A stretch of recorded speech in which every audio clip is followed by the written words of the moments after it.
তো আমরা আরেকটা স্টেটমেন্ট নিয়ে নিলাম যেখানে বলা হচ্ছে in spite of having French nationality B. Russell was a critic of imperialism, then either B. he was not a bachelor or he was a universal lover. তো এখন আমাদের ফাইন্ড আউট করতে হবে যে এখানে যে স্টেটমেন্টগুলো রয়েছে এটা কি ট্রু নাকি ফলস। তো সলিউশনে যদি আমরা যাই তো এখানে ফার্স্ট অফ অল আমরা একটুখানি আগে দেখলাম আমরা ভাগ করে নিয়েছিলাম, তো আমরা ভাগ করে নিয়ে এগেইন তো P সমান সমান আমরা বলছি B. Russell has French nationality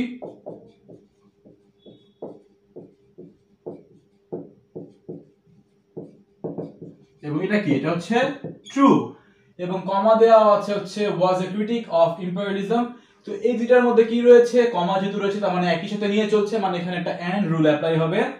তো এটা যদি আমরা q দ্বারা রিপ্রেজেন্ট করি তো q is equals to what, B.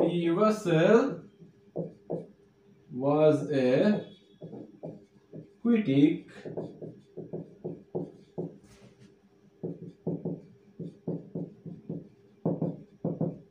এবং এটাও হচ্ছে ট্রু। দেন এর পরে রয়েছে দেন either B. he was not a bachelor। তো এখানে হচ্ছে আর ধরে নিচ্ছি আমরা একটু চেঞ্জ করে নেই, এখানে রয়েছে was not, আমরা বলছি Russell was a bachelor। দেখি এখন এটা কোন কনসিকুয়েন্সে যায়, যদি ট্রু আসে তাহলে তো ট্রুই, আর না হলে ফলস হবে আমাদের স্টেটমেন্টের মিনিং। তো এটা ধরে নিচ্ছি আমরা হচ্ছে ট্রু, মানে আমরা কাজ করার সময় নট আর নিয়ে কাজ করব তাহলে একই হবে মিনিং এবং এস সমান সমান আমরা ধরছি রাসেল, এতবার না লিখে আমরা এখানে সব জায়গায় হি দিয়ে দিই, সব থেকে বেশি ইজি হয়, আমরা সব জায়গায় হি দিয়ে দিই, একবার নাম লিখি।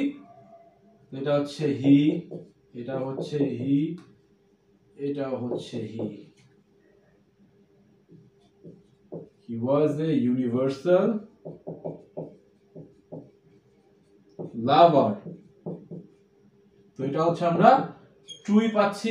তো এখন যদি কাজ করি দেখা যাক, এখানে হচ্ছে ইন স্পাইট অফ মানে এখানে ইফ দেন রুল অ্যাপ্লাই হচ্ছে এবং এটার মাঝখানে হচ্ছে এন্ড রয়েছে পি এন্ড কিউ এবং এটার মধ্যে হচ্ছে অর রয়েছে আর, বাট আর আমরা নিতে পারবো না কারণ এখানে বলা হচ্ছে ওয়াজ নট, আমরা নিয়েছি কি ওয়াজ, তো হচ্ছে নট আর,